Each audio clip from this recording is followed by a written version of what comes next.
ชายแต่คุณเพราะว่าชับแรกลอกแผนปางตึกเมื่อไหนชื่อลำพุนว่าเปิงวางซึกลีตุ้งชายเมื่อไหนแปลกไว้ด้วยแต่เมื่อไหนเหมือนมันเคยเอาซึกปีกภายมันขีบเป้เฮาไรไหนไว้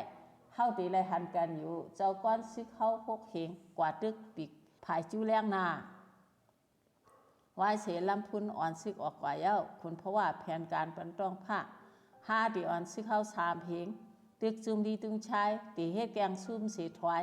มือตับมาแขลำรวยจุมหากว่าไก่ตานเย้านั่นตียานพุงเขาเลยอ่ำมีเผยแห่กังจ้อยมือนั่นเจ้าเขาตึกข้าง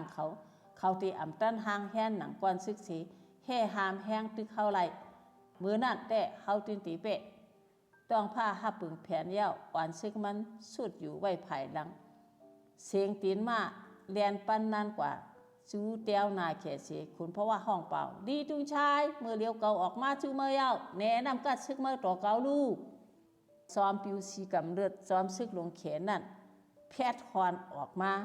ปางตึกอันเดียดเย็นได้มา3 วันเย้านั้นไล่อ่วนอ่านโมปัน